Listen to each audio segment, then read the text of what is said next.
Good evening, ladies and gentlemen. Thank you very much, everybody, for being here. I'm Ben Crocker. I'm the University Dean here at UATX. I want to start by acknowledging that we have a sizable percentage of our founding class in the audience, despite the fact that tomorrow is their last day of exams for this term. So could you give them a round of applause for showing up?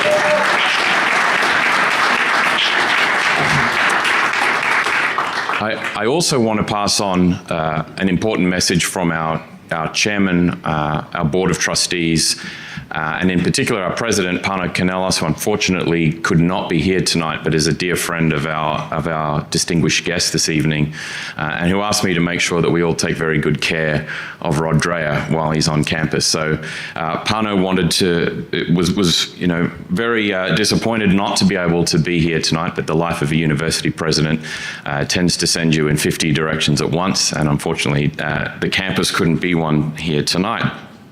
I know we have a number of you who are joining us here for the first time as part of our university community, so I thought I might just tell you a little bit about some of the founding influences of this place that we've ended up in. The University of Austin was announced in November of 2021, basically after a long series of tortured conversations about the state of American higher education. When the University of Bologna was founded in 1088, when Oxford followed 6 years later, Cambridge about 100 years after that, Harvard in the 1600s, the basic idea of a university was to pursue the truth. And in the century that's led up to the current moment, we've seen that wither away. And wither away maybe in Europe and America profoundly in the last 2 decades. So in the summer of 2021, we had a group of professors distressed at the state of liberal education in particular, but higher education more generally, a group of businessmen who started to realize that they could not trust the quality of graduates that the Ivies and other elite universities were producing to actually be useful to them in their companies. And we also had a growing circle of what we might call public intellectuals who realized that dishonesty in the public square was going to be lethal to the community, to the state, to the nation state, and eventually to all of Western civilization. So that small group of people started to surround themselves with other like-minded travelers, public intellectuals who had the courage of their convictions to say stop against the rising tide of illiberalism, and increasingly the rising tide of lies in the public square. And it's a great pleasure to welcome tonight somebody who has not just in the last few years, but in the last few decades, distinguished himself as a great truth teller on any number of subjects. Rod Dreher is a contributing editor, or was a contributing editor at the American Conservative. He was senior editor at that magazine for 12 years. He's a veteran of 3 decades of magazine and newspaper journalism.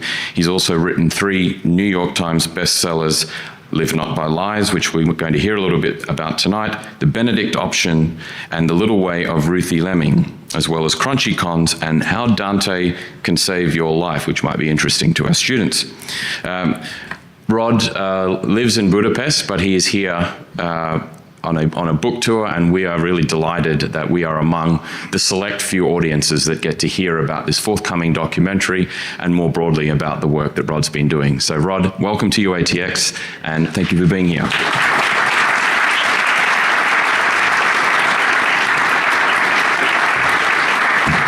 Well, thank you, Ben, and thank you all for coming out tonight. You know, you are the first people who will get to see any part of this film that's been under production for a year and a half, 2 years.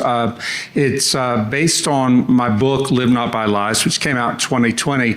Here's something really interesting. When the previous book, prior to Live Not by Lies, The Benedict Option, came out, it got tons of press coverage. It did pretty well in sales and in media coverage. Then Live Not by Lies comes out in September of 2020, after COVID and the summer of Floyd.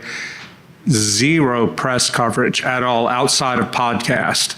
And yet, Live Not by Lies sold over 200,000 copies domestically, twice the number of The Benedict Option, and nobody knows about it except those who know. But it sold so many by word of mouth because people in the United States could see in 2020 and 2021 when it came out that the difference between the reality they were living with and the reality as it is curated in the media, the narrative, was pretty radical. And but there were people in this country, the United States, who saw this all coming many years ago. The genesis of this book and this film, it started in 2015 after it was just before the Obergefell ruling legalizing same-sex marriage. Or maybe it was just after that. But in any case, there was a protest about this law in Indiana, the state of Indiana. The state of Indiana had passed a Religious Freedom Restoration Act, a state version of the National Act. And all it would have done was to give religious people, if they were sued for discrimination, a positive defense in court. It wouldn't guarantee that they would win. It would just give them a little more ground to stand on if they were sued for discrimination. Well, that was the Waterloo for social conservatives in the US because Apple, Salesforce, a bunch of major corporations came down like a ton of bricks on the state of Indiana and said, if you don't repeal this law, we're going to make you suffer economically. Prior to that, big business had stayed neutral on political issues, but this was big business deciding that it was going to weigh in massively on one side in the culture war. And during that time, there was a TV reporter went to a small town in northwestern Indiana to interview these evangelical Christians, a father and his daughter who ran a pizza parlor. They asked them, would you serve gay customers? And they said, well, of course. They said, would you cater a gay wedding? They said, well, a pizza parlor in small town Indiana. They said, well, no, we're evangelical Christians. That's against our belief, but we'll welcome gay customers. This went viral nationwide. They got death threats. They had to go into hiding. This prompted a man, he's a cardiologist at the Mayo Clinic, to reach out to me through a mutual friend to say, I've got to tell somebody this. My mother spent 6 years in a communist prison in Czechoslovakia when she was young because she was a Vatican spy, which meant, all that meant was she wouldn't stop going to mass when the communists told her to stop. And when she finally got out, she immigrated to America, met my dad, and that was that. He was born in America. She lives with us now, me and my wife, and she's really old. She said, son, the things that are happening in America now remind me of what was happening in my home country when communism first came. And this doctor was so rattled by it, he had to tell some journalist, and it was me. Well, I thought, my mom watches a lot of Fox News. She's afraid of the Muslims and everybody else. This is probably just an old lady. But then when I would go travel around, and you'll hear this in the clip you're about to see, I would travel around, and when I would meet people who had come to America from the Soviet bloc, I would just ask them, because this was when the Great Awakening was really getting underway. I would ask them, are the things you're seeing here, does it remind you of what you left behind? All of them said yes. And that's when I realized there's a story here. And that was the genesis of Live Not by Lies. The first half of the book, I talk about what kind of totalitarianism this is, because it's not the Soviet hard version, it's something much more subtle, much more like Brave New World than 1984. And the second half are interviews with people, many of whom you'll see in a few minutes on this clip, who stayed behind. They didn't emigrate, they stayed behind and resisted. Some of them went to prison. And I asked them for their advice for us and living in the free West about how we can recognize the lies and what we should do in the face of them. And as I told you, the book did really well, but and it's in 11 languages now. I'm really worried, though, that right now a lot of ordinary Americans think that wokeness is over, Trump is in power, wokeness is in retreat. It ain't over. It ain't even close to over. And we'll talk about this after you see the film. I want to have some Q&A and some discussion about it. Where I live now in Europe, I live in Budapest, but it's amazing how strong wokeism, as they call it. I was in France last week. Le wokisme is there. And wherever you go in the UK, in France, in Germany, people are talking about among themselves the prospect of civil war. And they don't mean like between two armies. They mean between the countryside and ordinary people and their opponents, often migrants, etc. Nobody wants this, but they feel like it's inevitable because their governments are lying to them about, and their media are lying to them about their actual on-the-ground conditions. And if you have to live in a situation of official lies, where, as in the UK, as you're about to see, you can get arrested for telling the truth or just saying what you think is the truth, then eventually people are will have had enough. I was in France last week. I was talking to this one man who was trying to explain to me the situation there. He said when Islamic radicals rioted in Paris a few years ago, the government let them do it. You know, it just sort of watched to make sure it didn't get out of hand. They looted, they burned, they rioted. But when the Gilets jaunes, the yellow vest protest, came out, they cracked down on them so hard. It's a two-tier justice system, the same as is happening in England. All of this is part of living by lies, when you cannot speak, you cannot say openly what you see happening or what you think about what's happening without fear of being canceled in your job, or even, as in the UK today, being arrested. So wokeness is not over. And this film that is about to come out April 1st on Angel Studios app is incredibly relevant to us today. We're going to talk afterwards. You're going to watch this clip. It's like a 35-minute preview of the first episode, and then we're going to have a Q&A. I think you'll realize that a lot of what is talked about here is stuff that's still very, very relevant. For me, there's a guy here in the audience tonight, Andrew Hummel, who was a producer on the film. We last saw each other in Prague. Andrew, where are you? Will you stand up? And there, that's Andrew. He was with me and the rest of the crew when we sat down with Camilla Bendova and some of these other heroic people and listened to their testimony. These are people who have been forgotten by history, or will have been forgotten by history if not for this film and the book. Because when the Cold War was over, we moved on, but they were still there. And they're seeing things now that the rest of us really need to know.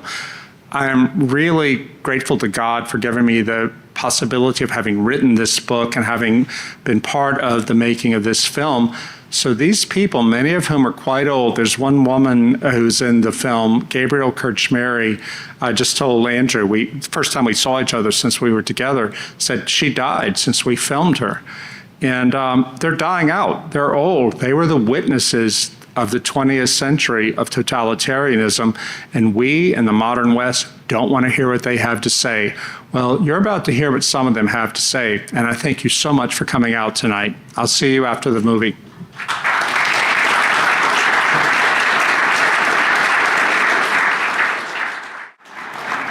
So that's just part of the first episode, and you get an idea of what the entire four-part series will be about. It's going to roll out, as I might have mentioned earlier, on Angel Studios platform starting April 1st. One of the things that really moves me about this segment is the way it portrays the Benda family and Camilla as the matriarch as just this ordinary family who found themselves in the crucible of history and had to decide what to do. one thing, I don't know if it's going to be in the whole film, but one thing Camilla told me, and I think this might be in the book, is that they had to make everyday decisions. In that clip you saw from the British TV documentary when they were younger, is that their entire family were under a lot of pressure from everybody in their building to fly the communist flag of communist Czechoslovakia on a communist holiday. And Václav, who died in 1999, and Camilla did not want to do this because it wasn't a holiday for them. But all their neighbors who loved their kids and they knew them said, come on, just what is it to fly the flag? You're just going to bring trouble on yourself. But you see in that British documentary, Camilla and Václav had this conversation about it. And Camilla was like, why do we want to bring so much trouble on our kids over this? But in the end, they decided, we're not going to fly the flag. And that was what it took to resist totalitarianism. Small decisions like that, everyday decisions made by real people. I remember standing in her apartment when I went to interview Camilla the first time, when I was working on the book. I praised her and her husband for being Catholics and being brave Catholics who stood up against communism. And she said, Rod, you mustn't think that all Catholics were like this or like us. Most Catholics did just kept their heads down to avoid trouble. But my husband and I, because we were Christians, felt that we couldn't do that. And that's why we made an alliance with Havel and the other hippies, including a Trotskyist named Peter Uhl, to stand against totalitarianism. And she told me something really important. I think that's important for us to know. She said that when you were standing against totalitarianism, the most important quality to look for in your allies is courage. And courage is not something that respects the lines between the religious and the not religious, or the conservatives and the liberals. No, courage is courage. And she and her husband knew that if they got sent to prison, as her husband Václav was for 4 years, that they could trust Václav and Olga Havel and the others in their little fellowship to take care of their kids. That's the sort of thing that mattered. And they would take care of the kids of these other people. They didn't share their faith or necessarily their politics, but they did share their courage. And that's one thing. I mean, it's interesting. I tell you this at the University of Austin because Barry Weiss, who is secular, Jewish, liberal, lesbian, not me. But she told me once, we were on a call with I forget his name, a famous Israeli or Russian Jewish dissident. And she told me before it started, she said, if you had told me 2 years ago I would be on the same side as Rodri on anything, I wouldn't have believed it. But here we are. I'm like, yeah, I feel the same way about you, because it's important to stand up for what is true and the ability to tell the truth. Barry had at that point quit her job at the New York Times because she couldn't tell the truth, because the wokeness had so overwhelmed the New York Times newsroom that she chose to leave her job at the pinnacle of American journalism in order to be in a place where she could tell the truth. I found out from everybody I interviewed in Czechia,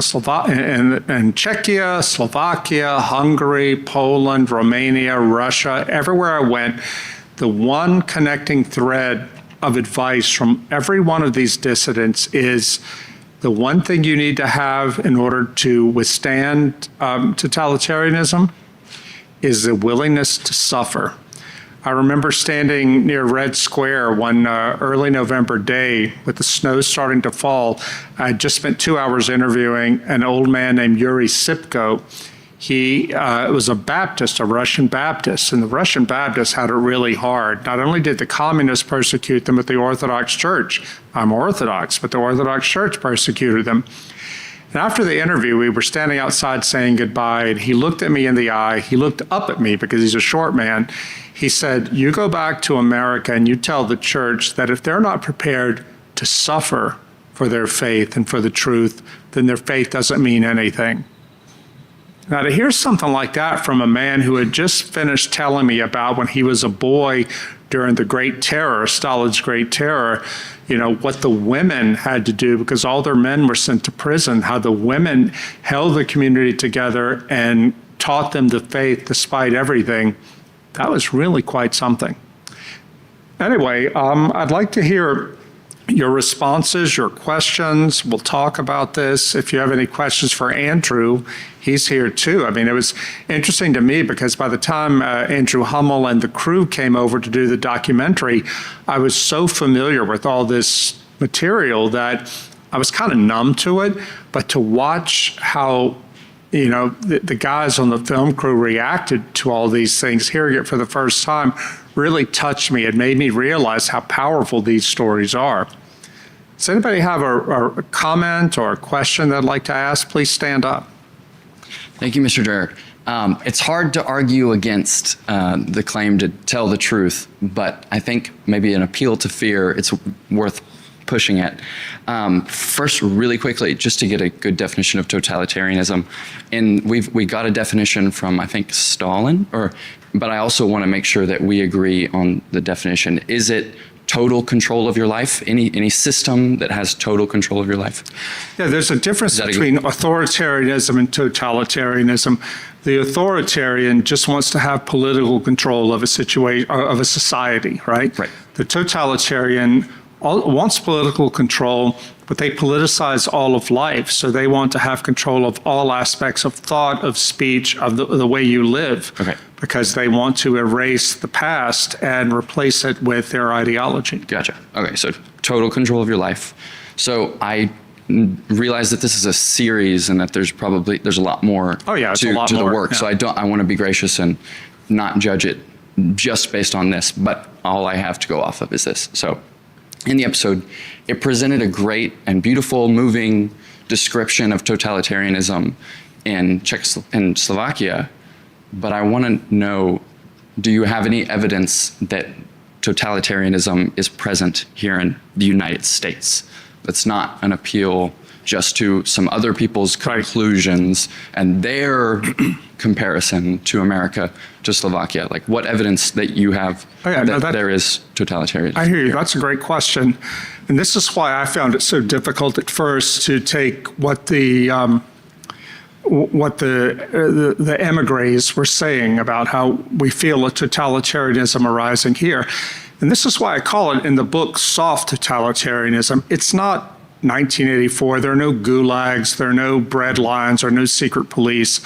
But what these people could feel in their bones is that when you have a system arising in which you must think and speak in a certain way. You cannot dissent from it at the risk of losing your job, losing your reputation. Do you have any evidence for that? Well, yeah, the evidence is everywhere. I mean, people getting canceled for their opinion. On campuses, people who dissent from the woke line aren't allowed to speak. I mean, we have here in the audience tonight an accomplished geneticist who got canceled because he didn't follow the party line.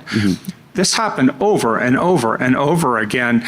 And because it's so soft, because we don't have secret police taking people off to jail, people don't see how threatening it is. That's why I believe that these emigres were canaries in the coal mine. Here's an interesting story that is not in the film, but it's in the book. When I was in Hungary in 2019 doing interviews with people about totalitarianism, I was on a tram with my interpreter, and 35-year-old Hungarian woman, and she said, you know, I really struggle to talk to she's Catholic, talk to my Catholic friends about the struggles I have in my life. If I tell them that me and my husband were fighting lately, or our little boy is not letting us sleep, they cut me off and say, oh, no, you have to get a divorce. You have to be happy. She said, wait a minute, I am happy, but a happy life is not one without suffering. And she went on to tell me that they believe everybody in her generation believes that you have a right to live without anxiety. I looked at her and said, Anna, it sounds like you're fighting for your right to be unhappy. She said, that's it. Where'd you get that? Chapter 17, Brave New World. The totalitarianism in Brave New World is a totalitarianism that does not exist because, as in 1984, they'll kill you or torture you if you don't accept. It's rather one that provides all this comfort. You know, you're taken complete care of. They give you drugs to make you happy, give you all the porn you want, all the sex you want. Everything is fine. The cost, though, is of your humanity, because no one is willing to suffer for being human. The one dissident in Brave New World is John the Savage, who's raised outside the society only on the works of Shakespeare.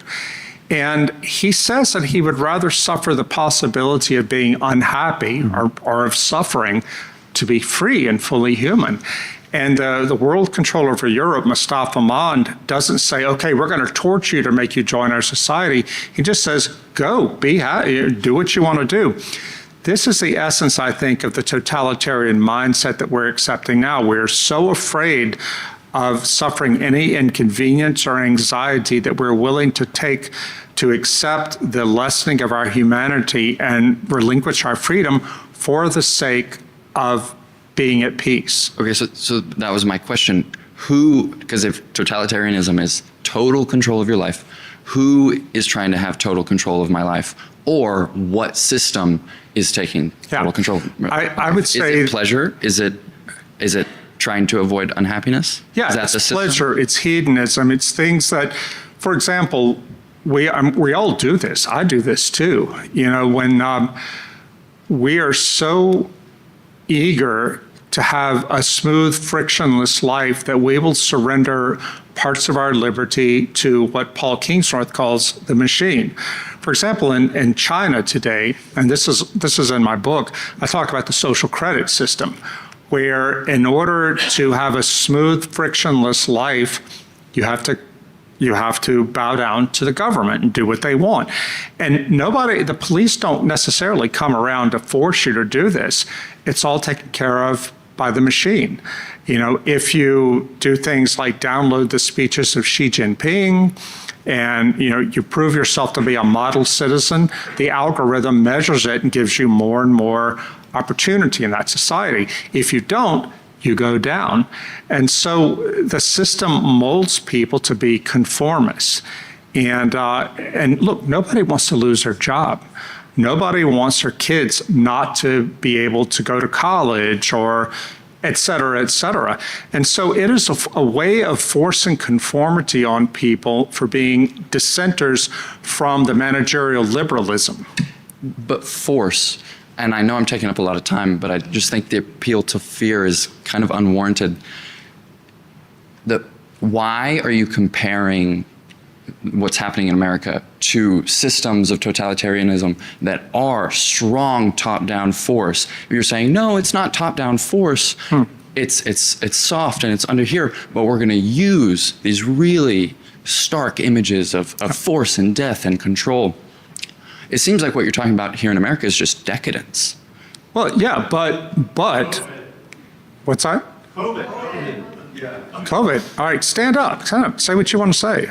I mean, we just lived through a multi-year period where people couldn't go to the burials of family members who had died. They couldn't see them in the hospital, couldn't attend colleges if you didn't get an experimental mRNA vaccine.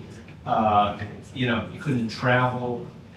Everything was controlled, and that was very top-down. It was probably more top-down than the Soviet Union in many respects, because they just didn't have the technology to control everybody as much. So, I mean, God, it just happened. Yeah, and in the UK right now, you heard Isabel Vaughan Spruce talk about how she was arrested simply for standing quietly, praying in her mind near an abortion clinic. Now, think of arrest one, teach 1,000. You know, think of what that does to people. And as I mentioned in my earlier remarks, I was just in France, and people are frantic. They're so anxious about what's happening. There are no secret police out there telling them, you must think this, you must not think that, or we'll arrest you. But it is so forbidden in that country by the society itself, by the media, by the government, and so forth, to dissent, to say what you see in terms of immigrant crime and things like that, that people feel that they have to be silent for the sake of keeping social peace or they will suffer. I think that the real value of what the immigrants from communism are telling us is they're telling us that we in the West think of totalitarianism as Stalinism. This isn't Stalinism.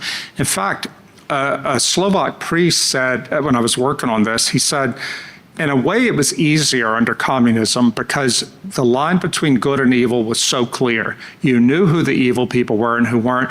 But now it is so confused, in part because the people who would have us silence ourselves and not say what we really think and not do what we really live as we think is true are doing it for the sake of compassion, and they don't have the standard totalitarian means to do it. They have other means of control. I was in Poland, for example. I talked to two Polish Catholics who worked for the Polish outlet of an American multinational. And they said to me, our company is forcing us to celebrate LGBT. They said, we're happy with our LGBT co-workers, that's fine, we have no problem, but we're Catholics. We do not want to affirm it. We don't have a right to this job, but there aren't many good jobs in Poland. We have families to support. What do you suggest that we do? I didn't know what to tell them. I'm going back to America where I'm fine. But this is how it works, right? And you can't say that you're forced to do this because they have the liberty to leave their jobs, but how much liberty do they really have when they have mouths to feed? And here's a company coming in and telling them, you must do this, even though it has nothing to do with their job. This is how the system works, and this is why the people who grew up under this in the hard version are saying, hang on, you're accepting things here that are contrary to liberty and contrary to free thought and free association that you ought not be accepting, but you're doing it because you have your eyes on the model of Stalinism, and this is so much more subtle. Anyway, thanks for your clarifying question. Hi, thank you so much for your time. My name is David. I'm a UATX student. My question for you is two-part. One, do you think that totalitarianism is tyranny? And if so, do you think tyranny is pervasive or will be pervasive if this is to continue? And I mean specifically in America. And then if that's true, who's the savior of the West, if the West is the one starting the tyranny? Yeah, wow, great.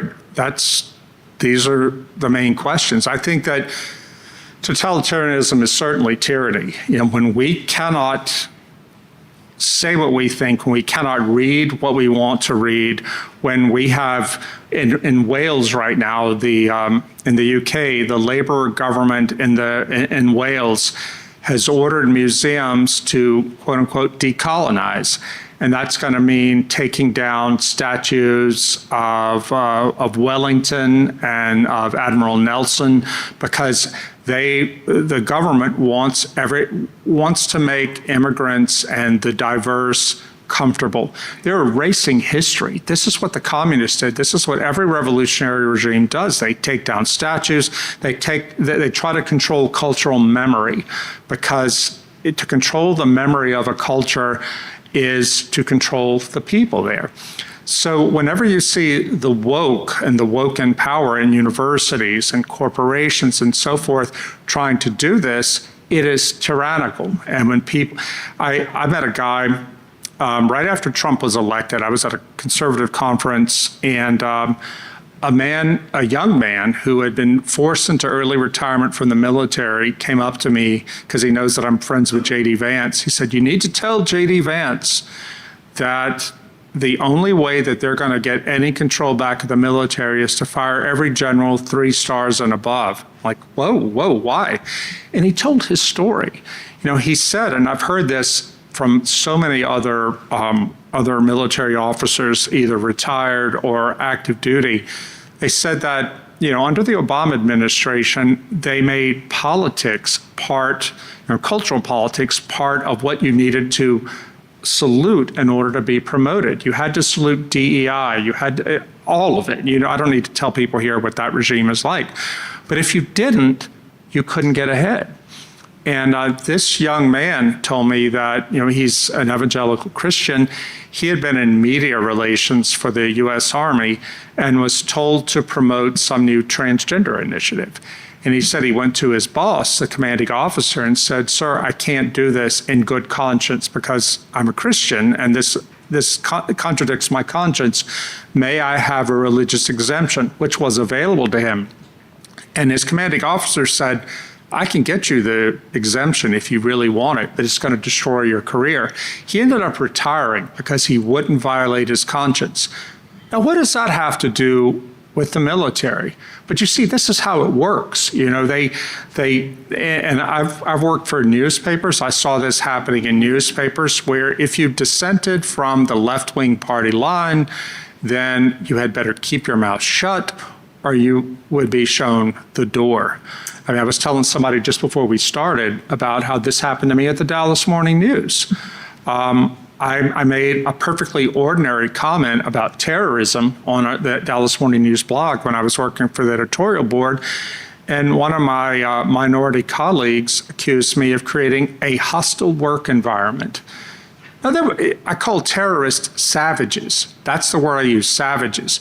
But he said that's racist. And these are people who had burned down a Danish consulate over the Muhammad cartoons. And I withdrew my comment because at that point I had to make a decision.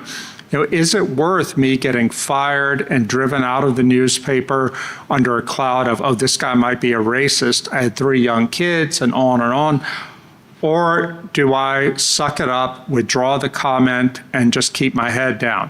I chose to keep my head down because I said, if I'm going to lose my job, it's going to be over something bigger than this. But that's how it works, right? And I saw it work so often in American journalism, and I've heard from people throughout academia, throughout corporate America, throughout the military, that this is how it works there. How is this not tyranny from people who have a classically liberal point of view, who believe, as I do, that people on all sides of a political issue or a cultural issue should have the right to say what they think? They may be wrong, but you have a right to be wrong. And if we lose that, then we are moving into tyranny. The fact that it's not coming with commissars and the KGB and things like that does not make it not tyranny. It just makes it a softer form of tyranny, I think. Thank you. Lee Holcomb. I'm an admirer of UATX and their students. Welcome to Austin. My question is inspired by what's going on in the UK and France. I've read a lot of your Substack, and I really appreciate your observations there. Tom Holland referred to Islam as the most successful totalitarian ideology in history. He said that. Yes. Brave man. So it's a certain type of totalitarianism that it's very different than the kind that's portrayed in the film. Is Western liberal democracy equipped with the tools to defend itself against that type of totalitarianism, the political Islam? That is the most important question in Europe now, where I live. Mm-hmm. And I would say they're not, because the ruling class in most European countries, the UK, France, elsewhere, they don't want to talk about it. I was at the ARC conference in London recently, and I spoke to a lawyer, a European lawyer, who is in the military reserves in his country, and he's well connected throughout Europe. And he said that from what he has learned from his job, the security services in most European nations are terrified of Islamic violence, and they are hoping to suppress native populations simply observing it and complaining about what's happening because they're afraid of civil war. Well, is that tyranny? I think so, because if you live in a democracy and you can't speak out and say, hey, I don't like what you're doing, you may be doing it out of religious reasons or political reasons, but I don't like it. If you can't say that without the risk of having your business blown up or yourself being shot or your own government, as in the UK, arresting you and charging you, then that is a form of tyranny. What I don't see now in Europe, and I think it's different in the US because we don't have quite the same problems as they do, is a terror among liberals in power of standing up for actual liberalism, against Muslims. In France, the leader of the far left party, Jean-Luc Mélenchon, pursues a policy that is called in France Islamo-gauchisme, Islamo-leftism. He is trying very hard to make common cause with the Islamist parties and factions in that country in order to come to power, because he believes that to criticize Islam is to be racist. The other is valorized. And this is going to be the end of democracy. A friend of mine in Italy was sending me last week a clip of a new vigilante group that has arisen in Milan called Article 52. Article 52 of the Italian Constitution obliges every Italian citizen to defend the homeland.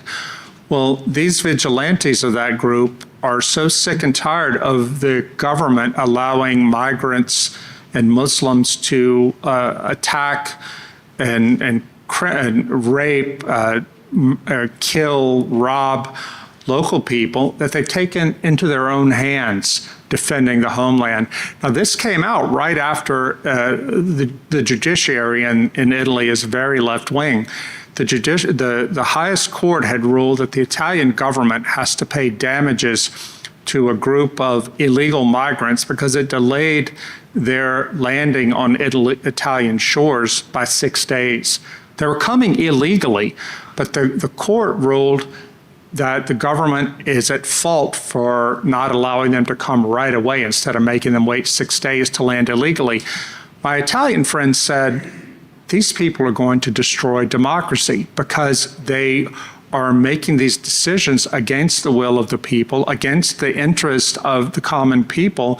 And if people come to believe that liberal democracy means having to surrender your country and its streets and all that to this kind of violence, then they're going to be against liberal democracy. Mm-hmm. So I'm still not seeing that the West at this point has what it takes to attack this. Now, a lot of people have said since Donald Trump was elected that, wokeness must be over. He's going against it, hammer and tongs.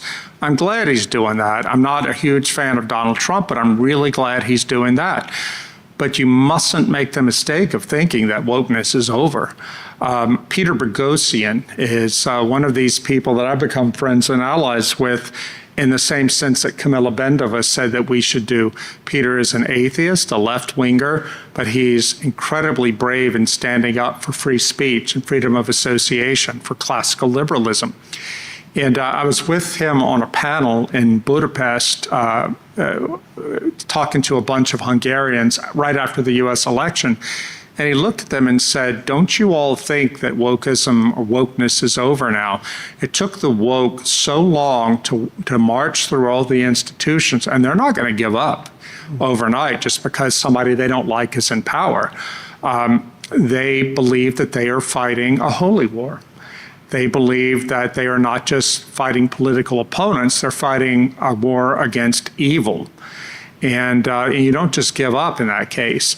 So this movie and the testimony of people like Camilla and the others that you'll see in the film is incredibly relevant today. And if we stop and if we allow ourselves to think that just because an anti-woke person is in power in the White House, the crisis is over, we're really going to fool ourselves and allow ourselves to be deceived and to put our vigilance away.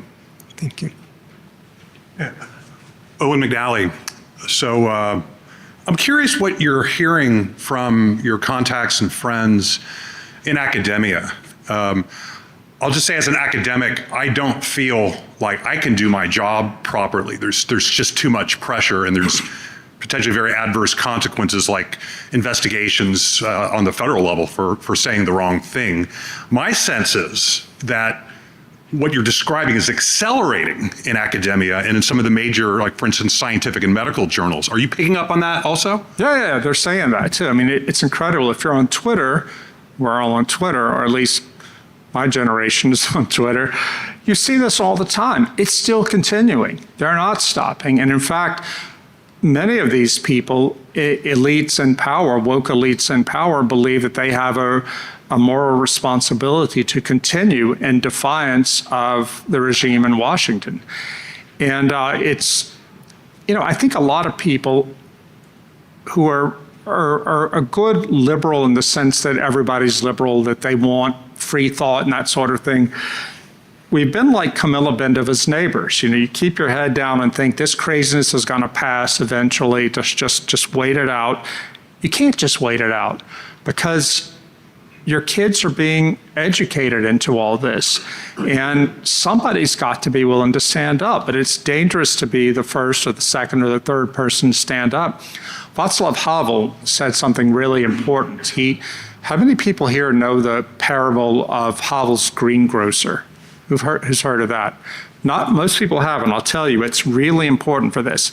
Václav Havel wrote an important book-length essay called The Power of the Powerless in 1977, in which he was talking about how people who are living under a totalitarian society where they have no political power at all, how they can exercise political power. He said, consider the case of a greengrocer in a communist country. Everybody in this town puts a sign in the window of their shop saying, "Workers of the world, unite," the communist slogan. Well, nobody believes it, but they all do it to avoid trouble. So what happens, said Havel, if a greengrocer decides, I'm not going to live by this lie anymore, and he takes the sign down? Well, the secret police come, they arrest him, they take away his business, he's cast out, and he finds himself sweeping streets for a living. His kids lose the opportunity for the best education. They can't travel, et cetera, et cetera. He pays a real price. But what has he accomplished? Havel said that he showed by his willingness to suffer for the sake of the truth that it is possible to survive that kind of system. That if you have the courage to do it, to stand up to the lies, that it can be done if you're willing to pay the price. And that example of moral courage, said Havel, could inspire other people to do the same thing. People who are ashamed of their cowardice, who are ashamed of their submission. And eventually, this could bring the whole system built on lies down. But it takes the courage of a greengrocer to do it, to say, I will not submit to this. Which of us have the courage to be the first one to stand up? Okay, here's a super easy question for you. Is illiberalism a structural deficit of liberalism? What do you mean? In other words, is it a consequence of this working itself out through history, where the liberal idea ends up subverting itself by becoming a victim of its own success? Yeah, this is Patrick Deneen's argument in his book, Why Liberalism Failed. Deneen's a political scientist at University of Notre Dame. And his argument is that liberalism has managed to achieve its ultimate goal, which is to free the sovereign individual from any non-chosen obligations. The problem with that is that it can't defend itself when it is challenged, and that it doesn't give people a sense of meaning, of cohesion, of purpose, and we fall into total decadence, and therefore into illiberalism, because you have to be able to run your society in some way. Where I live in Hungary, Prime Minister Viktor Orban, who has been elected in free and fair elections 4 times, he once said controversially in 2014 that he supports illiberal democracy. He was widely criticized by that, but what he went on to explain was he himself is a Calvinist. He believes that there's no such thing as neutral liberalism. There has to be some authoritative structure or authoritative source of politics in order to run a society. He believes it should be Christianity, not theocracy by any stretch. Hungary is mostly Catholic, but the Calvinists are like 20%. But he said that he had this written into the Hungarian constitution, the post-communist constitution, that Christianity, the Christian religion, is the basis for Hungarian law and society. Now, if you thought this was theocracy, that's not it at all. He's simply saying that this is who we were founded as in the year 1000 by our first king, and we will continue this way. But many countries in Europe would reject that sort of thing. But what Orban was trying to say is that if you think of liberalism as simply a neutral mechanism or a way of working out society, a diverse society without having to take a stand, you're deluded. And I think ultimately in Europe, what you see is they're desperately trying to maintain a secular liberalism while denying at the same time that it stands for something substantive. And so I think illiberalism will inevitably follow what is called liberalism. In Hungary, under the Biden administration, we had an American ambassador who constantly criticized the Hungarian government, which is a strange thing for a diplomat to do, but that's what he did. Well, now under DOGE, we found out that the US government was spending millions and tens of millions to undermine governments in Europe and elsewhere that violated what Washington thought of as proper liberalism. I think this is cultural imperialism. I think it clearly is. But this is what the regime in Washington under Biden, but before Biden, the blob, as they call it, this is what they thought, that they were fighting for actual liberalism, but it became incredibly illiberal. I mean, in Hungary, like I said, Orban was elected 4 times in free and fair elections, but you always hear in the European media and the American media and in Brussels, where the EU superstate rules, that, oh, Orban, he's got to be a bad guy. Now, well, you don't have to like him, but the Hungarian people chose him in a free and fair election. But this is the way it goes in Europe. I've learned so much about Europe living there, that if a people, an electorate in any given country, vote for something that the ruling class elites don't like, then they say that's not liberalism, that's not democracy. In Romania, for example, I don't know how many of you know this, but the Romanian people recently voted for a populist to be their next leader. The high court in that country voided the election. They said this was Russian interference. There was no proof of that, but it didn't matter. A former European commissioner, who is one of the most powerful people in the European Union, said, yeah, we took care of those people in Romania, and we'll do it in Germany too if the Germans vote the wrong way. This is what counts as liberalism in Europe now. It is a form of left-wing illiberalism. And I think that the idea of liberalism itself, as we've all grown to think of it, is being completely gutted now by the actions of people who call themselves liberals. Hi, thank you for your time. I'm Christian Fazio. I'm a student at UATX. There was a brief moment in the video where it was mentioned that certain Christians under totalitarian regimes abandoned their religion and almost substituted socialism as a religion. I know it's been thrown around in the modern era that progressivism is a form of religion. Some people describe it as an ideologically motivated moral community. I was wondering if you could clarify or expand upon how successfully those former Christians use socialism as a religion, because we know today progressives are amongst the most, how do I put it this diplomatically, psychologically, they suffer from a whole host of psychological ailments due maybe in part to these ideas. So I was wondering if you could comment on whether or not socialism as a replacement for religion functioned successfully for the people who abandoned Christianity. No, it didn't work. I quote this in the book, a memoir by a woman, a Jew who survived the Holocaust, she returned to Prague, where she is from.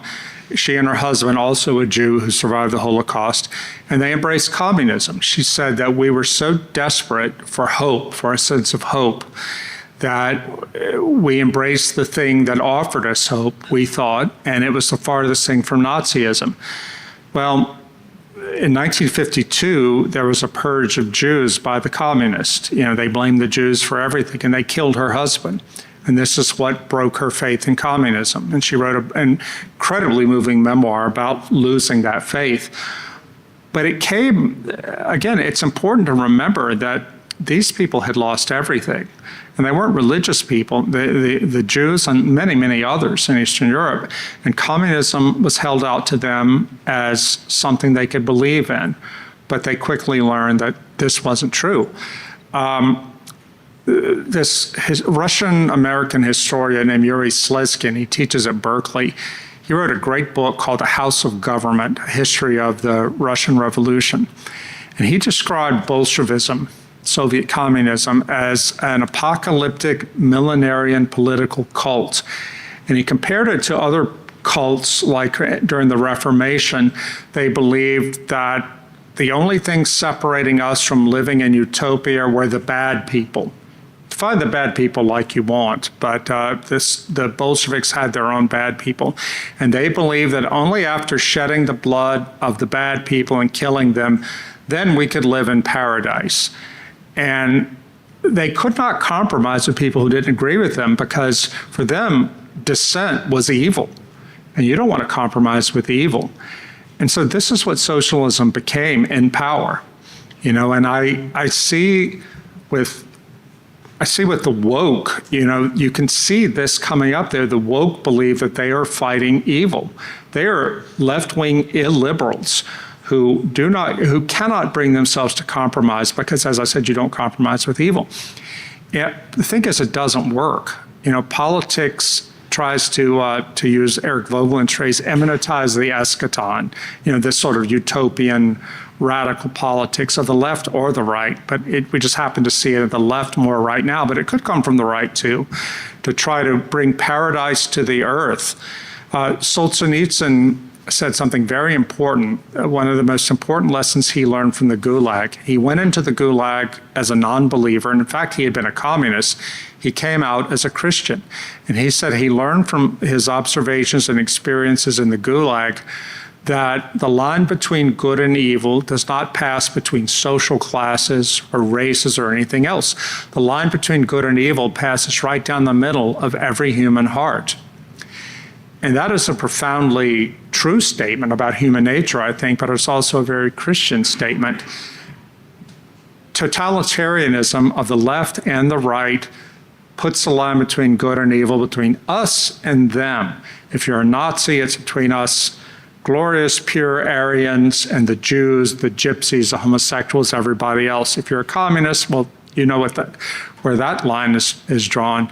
But any political ideology that preaches that sort of thing, that dehumanizing sort of thing, is that cannot be falsified, is a de facto religion.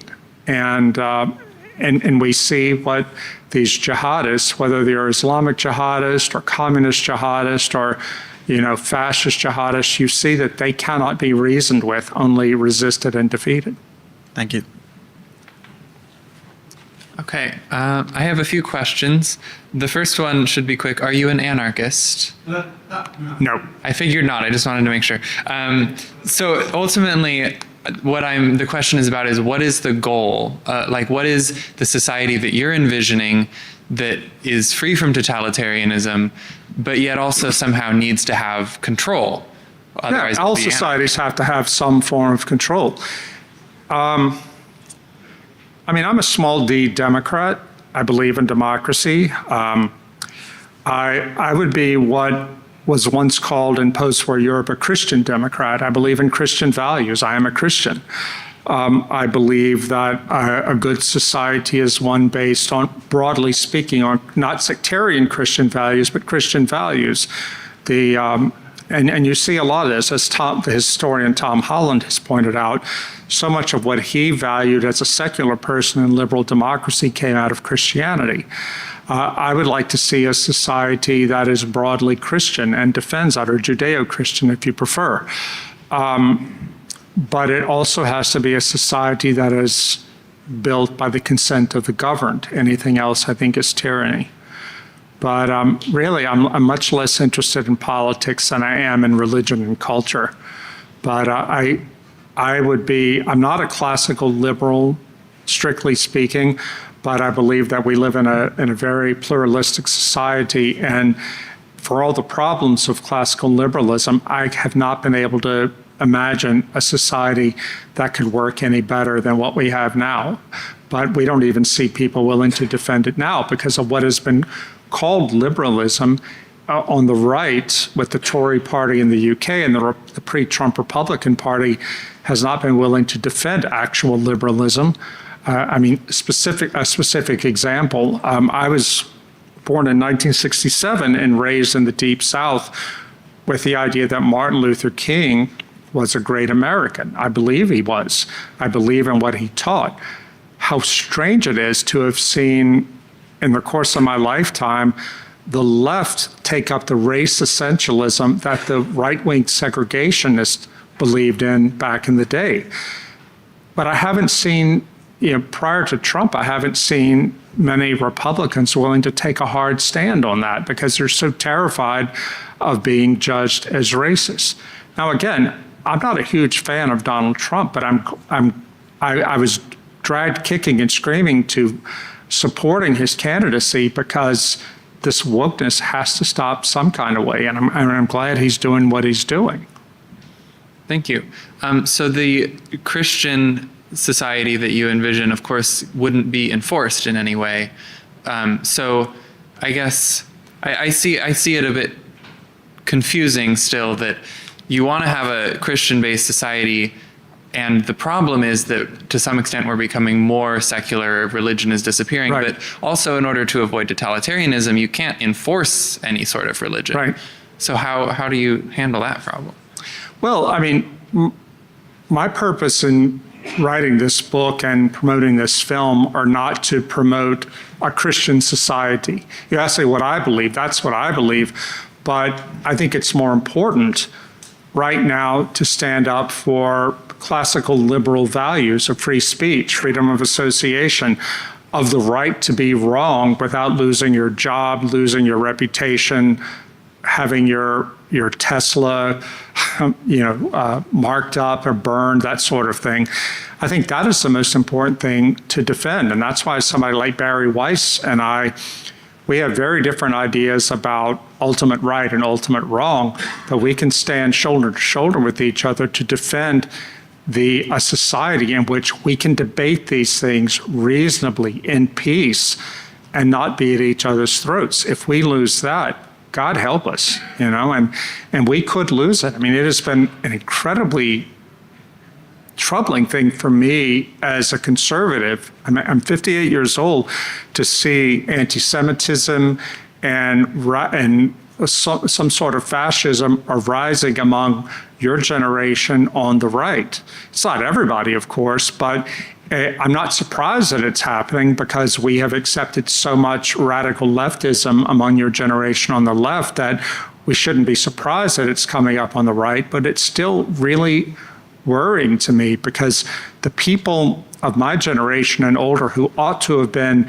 defending without apology liberal values, free speech and freedom of religion and all the rest, did not do it.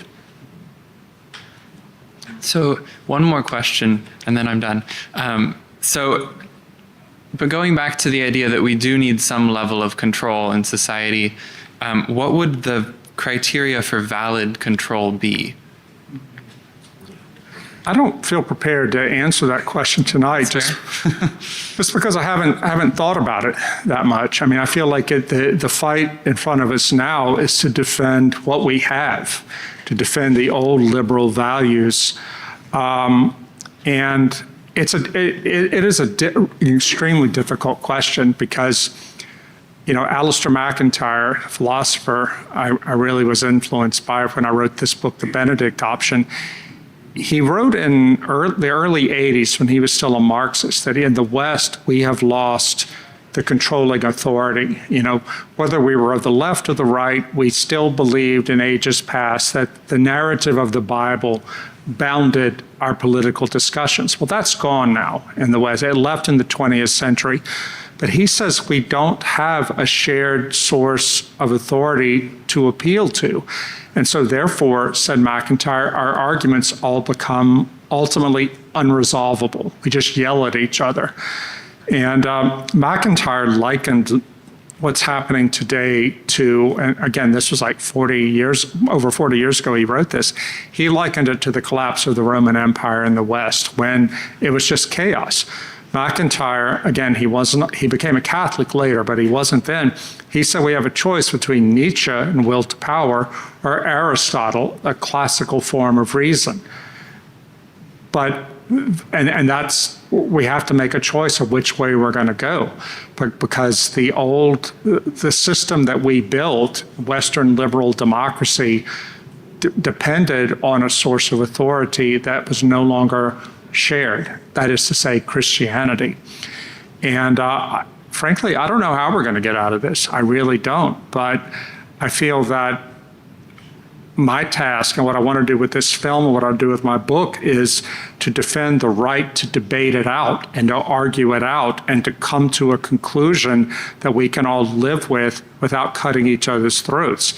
And I feel like it's increasingly a losing cause, but it's a cause I'm willing to go down for. Hey, Padre Friedman, I come from the startup community, cities, countries, network state space, so I'd love to talk Benedict option a little bit. You know, I'm curious in general for any updated thoughts you have on it, and maybe in specific, how your move to Hungary relates to it. Is Hungary a Benedict option for Europe? Are you seeing people there who are dropping out and forming their own communities? Yeah, he's talking about a book I published in 2017 called The Benedict Option. The title comes from Alistair McIntyre's 1982 book, After Virtue, in which he said in the very last paragraph, comparing our situation to the fall of the Roman Empire in the West, he said that the situation is such that men and women of virtue cease to support a system that they can no longer believe in. And so what they do is withdraw from this system and form small communities within which the virtues can be lived in this era of darkness. And McIntyre said, what we're waiting for now is a new and doubtless very different Saint Benedict. Well, Benedict of Nursia, the founder of the Benedictine religious order, was a young man who was a Christian, was sent down to Rome around the year 500 to finish his education. Well, the Roman Empire was gone by then. The last Roman emperor was deposed in the year 486. And Benedict got to Rome and saw all the chaos and said, I'm going to lose my faith if I stay here. So he went to a cave about 40 miles from Rome and just prayed and fasted and thought for 3 years, what should I do? He came out and founded a religious order, a monastic order, and wrote something called the Rule of St. Benedict, which is a simple guide to how to live in dedicated community together. The Rule of St. Benedict has been described as the second most influential book in Western civilization besides the Bible. Because of this, I mean, it doesn't have much literary merit. You can sit and read it in one sitting. But what happened after Benedict died in the year 547 is that rule became very popular among Western Christian Catholic circles. And monks, young men, and some young women too, as nuns, went out and joined monasteries. These monasteries formed throughout the chaotic, barbarian-ruled world regions of Western Europe. And they became oases of civilization, of order, and of light. The monks especially, I think this is important, in their scriptoria, their libraries, they copied and recopied the great classics of Western civilization, not only the writings of the Church Fathers, but of the pagan authors that were valued of pagan civilization. And after the centuries passed, they formed the foundation for the rebirth of civilization in Western Europe. So the Benedict option, as I put it, is suggesting to people, mostly Christians, but you don't have to be a Christian to take this, that the most important thing for us to do is to form small communities within which to live and form ourselves and our children in the virtues, not to escape from the world. You can't escape from the world, but so that we can be resilient living in a post-Christian and increasingly chaotic world and hold on to what we believe to be true and pass it on to our kids. Now, the book came out in the US in 2017. It's now in 10 or 11 languages. And I haven't heard from anybody about people doing this. I mean, I think there are different forms of the Benedict option. You don't have to necessarily form an intentional community.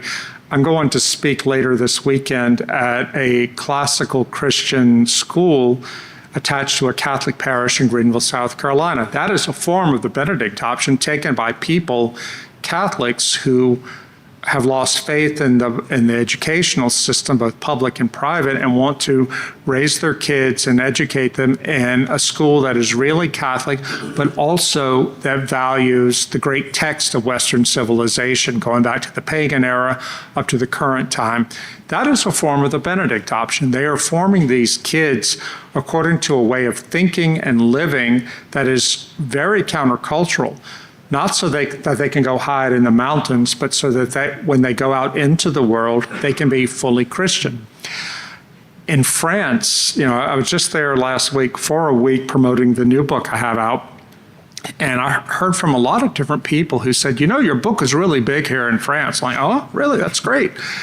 And they brought up several instances of communities forming like this. In Normandy, for example, a bishop of a small diocese in Normandy was inspired by the book, and he sent two young priests to build a community center in an old abbey to form community, to talk about not only religion and pray and say liturgy, but also to talk about art and culture and revive traditional ways of things like stone cutting, traditional ways of doing things that have been lost. And his ultimate goal, he has said, I'm just learning about this, is that he wants families to move around there and build a resilient community.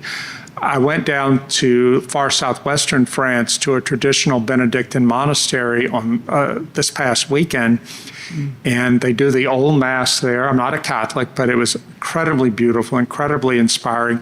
And it turns out that lots of people are moving, from all over France, are buying homes there and moving to live near the monastery so they can worship at the monastery and just find community.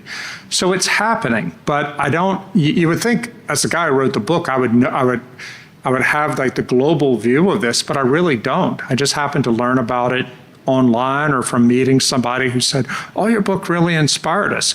But I think as we see society becoming more and more chaotic, people are desperate for something. I used to live in Baton Rouge, and during COVID, we saw at my little Eastern Orthodox parish in Baton Rouge a surprising number of young people come into the Orthodox Church. We were happy to see them, but we're like, what brought you here? And they all had a variation of the same story. COVID scared the hell out of them because it made them realize that what they thought was a solid civilization was in fact far more fragile than they had believed. And they were afraid of what was coming next, and they wanted to be part of a Christian church that was deeper, had deeper roots, and was more traditional and more serious about the things that they thought we ought to be serious about. They didn't think that their mega churches, from which they had left, had the wherewithal to form them as Christians and as human beings who could withstand chaos. And I think that if we haven't seen the Benedict option play out in a big way yet, I think we will as things continue to fall apart. There's a friend of mine, Father Daniel French. He's an Anglican vicar in the south of England. And he's about to publish a book in England about resisting societal collapse as Christians. How can we be faithful Christians in a period of persecution and societal collapse? Because he sees this coming for the UK. It's a lot nearer than most normal people think. I thought about him recently. I don't know if you guys listened to Louise Perry, podcaster in the UK. She had this jaw-dropping interview with a man named Professor David Betts. He teaches at King's College London in the War Studies Department. And he gave about an hour and a half interview to Louise in which he spoke very calmly and rationally about what he believes is the coming civil war to the UK. You know, normally if I hear people talk about civil war, I'm like, yeah, right. But Professor Betts, this is his academic specialty. And he talks on the podcast, you can find it online, about different factors that are happening as society is coming apart rapidly. The tearing apart of society is accelerating in the UK. He says there's going to be violence. And he talks about it from an academic perspective that we know from our studies of how this has happened before, that this is happening here.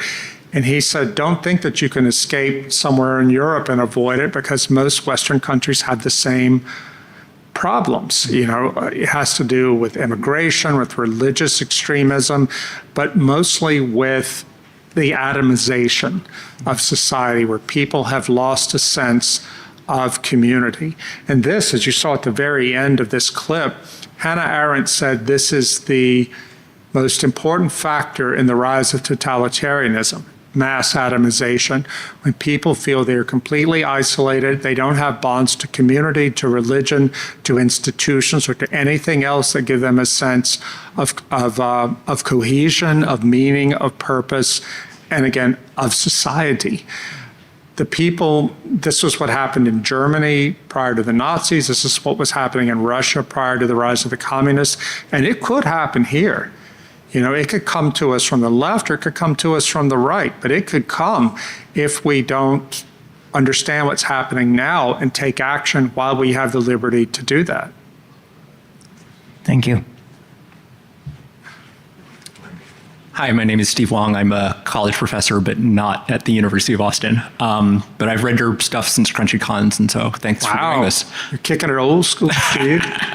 My question is, Live Not by Lies was written or published in 2020. 2020, you're right.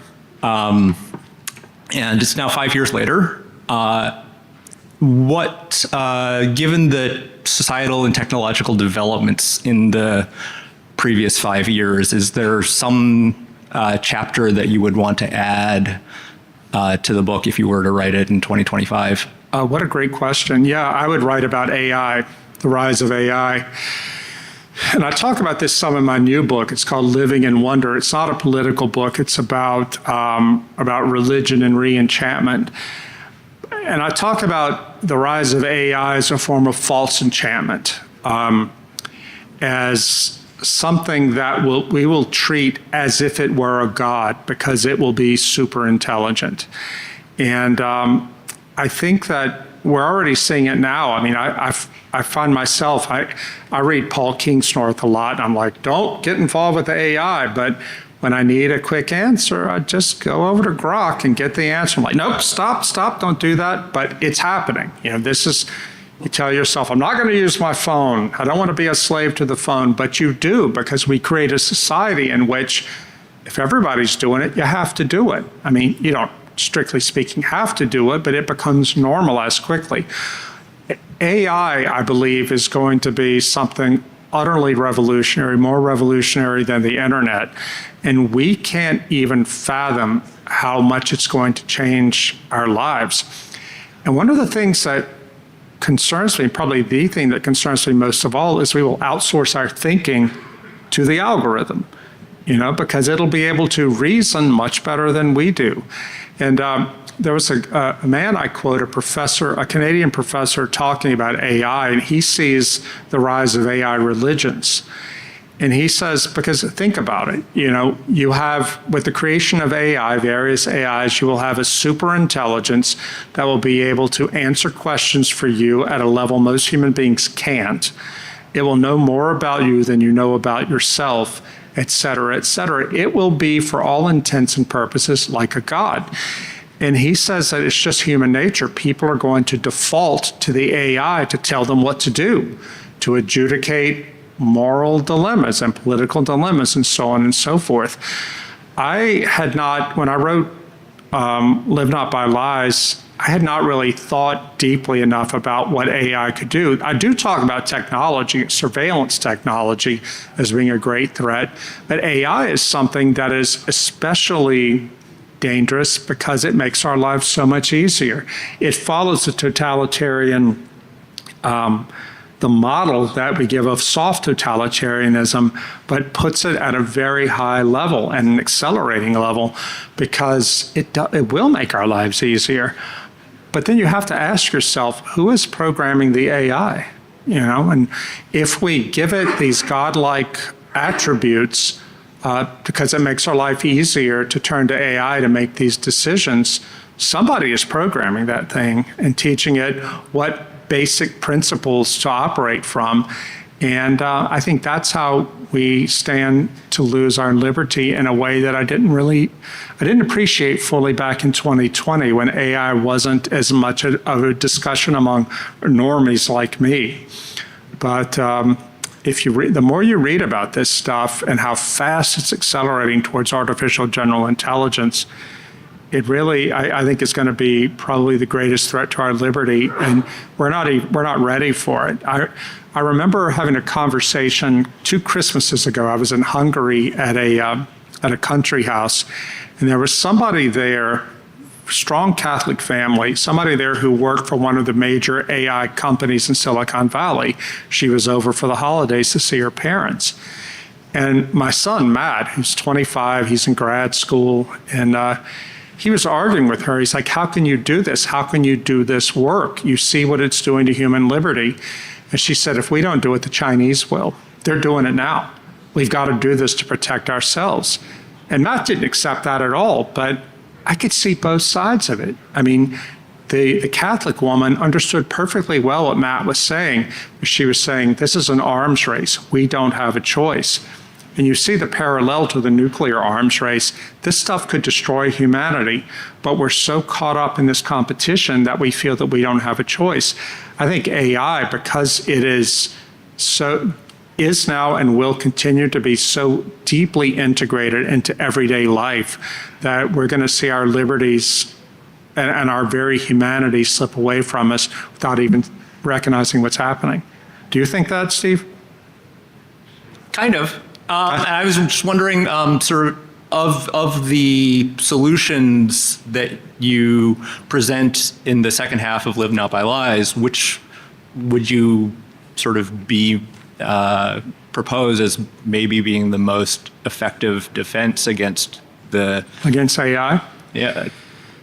You know, what a great question. I think that's a new book right there. But I think that for the people I interviewed, they were mostly Christians, and they would say the traditional faith, the belief that there is an ultimate source of meaning, and it's not an abstraction, it is a living God, and that the Christian faith calls us to be willing to suffer for that truth if it comes to it. And I mean, of course I would say that because I'm a Christian, right? But I think it really is the case. And I have not yet reached a point in which I have to say to AI, no, I will not do that because it violates my principles. But I think that day is coming soon. I mentioned Paul Kingsnorth a few times. He's an English writer. He writes about the machine, capital M, the machine. AI is a part of that. But Paul believes that we are living in a world that has been, in a civilization that has been totally taken over by a mechanistic way of seeing the world. And Paul is way more radical than I am. He believes drop out, because you've got to preserve your humanity at any cost. I'm not there yet, but when I read Paul, I'm like, he's kind of like a young Wendell Berry. Like, this guy is making a radical claim that I can't argue much against. And I think one of the reasons I'm not as radical as he is because it would be too difficult to leave my daily life. Paul lives with his wife and kids in rural Ireland, and he's done the Benedict option in a radical way that I didn't even suggest. But Paul's got a book coming out, I think it'll be out this year, talking about the machine and what this whole mechanistic way of seeing humanity and our lives is doing to us and will do to us if we don't stand up against it. Paul also became an Orthodox Christian 3 years ago, and he sees in the writings of the early church fathers and in the gospel the only effective resistance against it. But I think Paul would also say that a lot of us are going to have to suffer great hardship to hold on to our humanity, like John the Savage, the outcast in Huxley's Brave New World. I think we're probably reaching the end of our evening. Anybody have something they'd like to say or a comment they'd like to make? Yes, sir. A gentleman was talking about enforcement of things, and I think a good point is that we enforce things through law and social norms. And so, like enforcing Christianity and social norms is much with, how we've done previously. That's in many ways that the left does this totalitarianism today. These social norms were manipulated social norms. I'm a propagandist. I feel like it's very effective, and we always have propaganda. So what ideas you're propagating is really the choice of everybody, and perhaps that could be even a solution of a good story with good propaganda. Yeah, I think so. I mean, we have to tell a better story, and a story that people are willing to believe with freedom. I am very much against the people on my own side, religious conservatives, Catholic integralists, and there are some Calvinists who believe this, who really want to seize power and enforce their doctrine from a top-down point of view. I don't think that would be a good society. It's not a society I would want to live in because somebody like me would be marginalized. It is a solution, but I don't think it's a solution that can be achieved without tyranny. But, Viktor Orban, the Hungarian prime minister, said something really interesting once. He's a really intelligent man, far more intelligent than you might think if the only thing you know about him is from the American media. He said, people turn to politicians seeking meaning. He said, I can't give you meaning. I'm a politician. What I can do is give you things, by which he meant like subsidies for different organizations or passing laws to make certain things possible, other things not possible. He said, but if the meaning-giving institutions, churches, synagogues, schools, arts organizations, and so forth, if they don't step into the space provided by politicians and do their work of teaching people, forming them, evangelizing them, doing whatever to help them live by a certain code of meaning, then nothing politicians can do will ever make any permanent difference. I think that's a really important thing. I remember when Live Not by Lies came out, it came out September 29th, 2020, just before that presidential election. A guy in my church in Baton Rouge, an older man who had converted to Orthodoxy, but he still went to Bible study with a lot of his Protestant friends. He took a copy of the book there and said, hey guys, guy in my church just wrote this. It's really important for us to read. They all said, we don't need to read that. Trump's going to go back in. It's going to solve all the problems. Well, even if Trump had gone back in, that wouldn't have solved the problems, because the problems that Live Not by Lies talks about, that these people talk about, are very, very deep and not primarily political, but cultural. And but these guys wanted to believe that everything's going to be fine. Let's just vote the right way, and that's going to be solved. I think when I think of them, I think of a book that an American historian named Edward Watts wrote a few years ago called The Final Pagan Generation. And Watts went back to study the writings of Roman pagan elites in the 4th century, which was the hinge point between the turn of the West from Roman paganism to Christianity.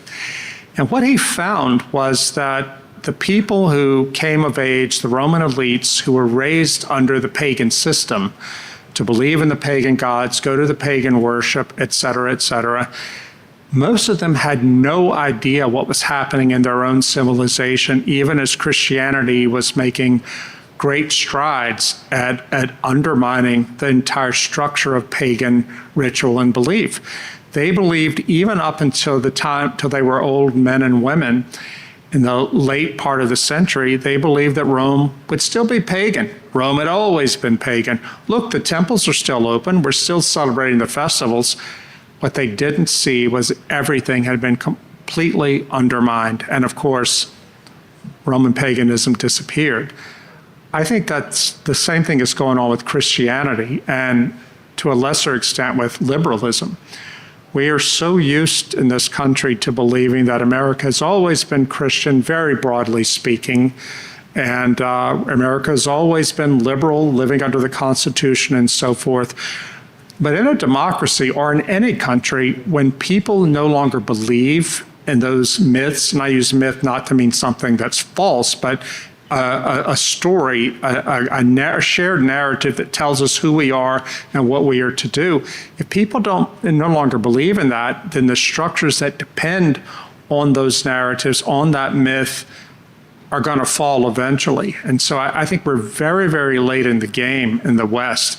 It may not be too late. In France, when I was there last week, people were buzzing that on Ash Wednesday in Catholic France, the churches were full. They hadn't seen that in decades, but they were. I was asking people, why do you think this has happened? And the answer I got more than any was fear of Islam.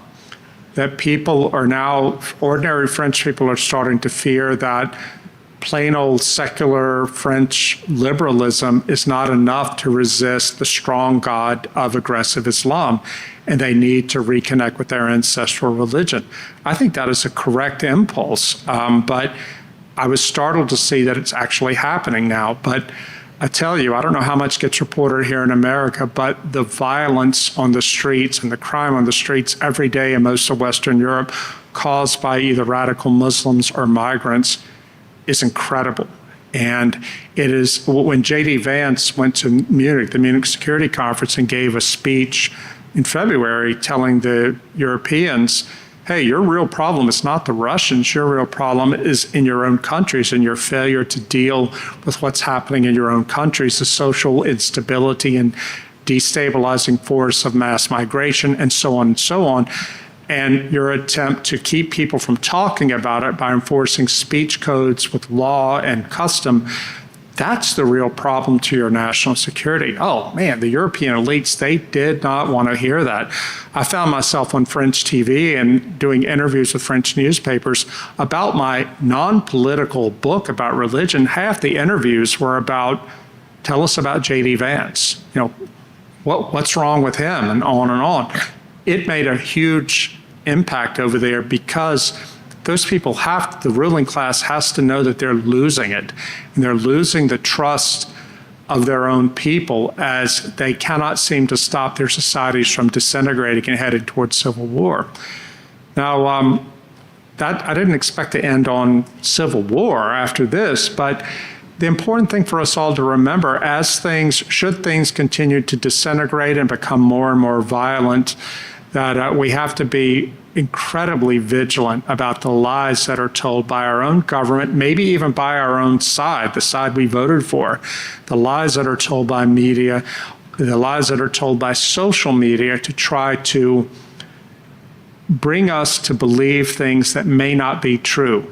Hannah Arendt said that one of the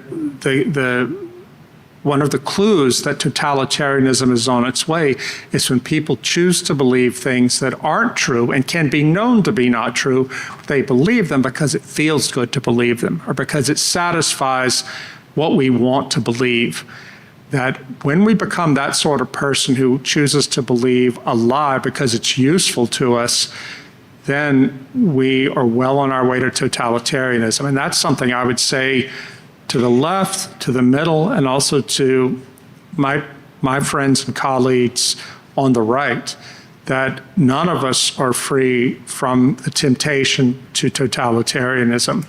And we have to be exceptionally vigilant now that the grand narratives are breaking down, the institutions are breaking down. We don't know what's coming next, but it could easily tip into totalitarianism if we don't put the pursuit of truth, the defense of truth, and if we're not willing to suffer for truth and to defend those like Charter 77, like Camilla said, it didn't matter to them if you were a Trotskyist, if you were a Christian, if you were anybody, if you were unjustly persecuted, they defended you.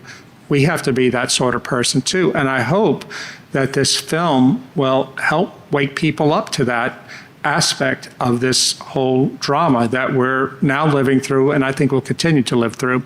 Thank you so much for coming tonight. The film.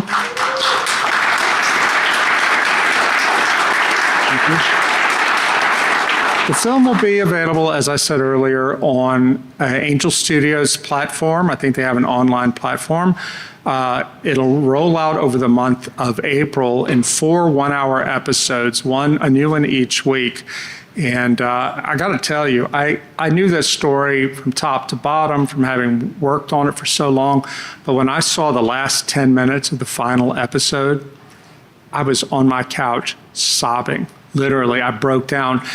And I don't cry when I see things that are sad necessarily. What makes me cry is seeing incredible goodness and heroism. Camilla ends the last 10 minutes. There's a clip of her that we filmed.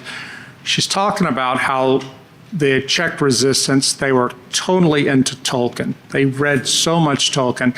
In fact, I'd asked her in her apartment when I was interviewing her, I said, so you read a lot of Tolkien to your kids. Why? She said, because we knew that we lived in Mordor. And it was a profound statement she was making, because what she was trying to tell me is we couldn't tell our kids about Marxism and communism. They couldn't follow that. But they could follow the story of the dragons and the hobbits and all of that. And they could know that the work their parents and their parents' friends were engaged in when they would gather in that apartment was like the Fellowship of the Ring. That was her way of forming her children to be countercultural people who would defend the right. Anyway, Camilla, in the last 10 minutes, she says, and she's quoting one of the hobbits at the end of Lord of the Ring. One of the hobbits says, do you think one day they'll sing songs about us, all of our deeds? Camilla said, we said the same thing too about us. Then she puts her head down because her voice catches, she's about to cry. I lost it. Because the stories you'll see in this film of these people who have been all but forgotten by history, they were like the hobbits. They were little people who had no power. They had the power of belief, they had the power of truth, and they were willing to suffer for it. Václav Benda, Camilla's husband, went to prison for 4 years. The government sent him there for his work for freedom and for justice. At one point, the government offered him, they said, hey, we'll let you out of prison, but you and your family have to leave the country, go to the West. Pretty good deal, They were living in an entire country that was a prison. All he had to do was just to get out of the country. And he wrote to Camilla and said, how about it? Because he knew that she was suffering, trying to raise 6 kids without a man in the home, under constant pressure from the secret police. That Iron Lady wrote back to him and said, no, we're not going. Because if we go, all the people who look to us as an example are going to lose faith and lose hope. You stay there in prison.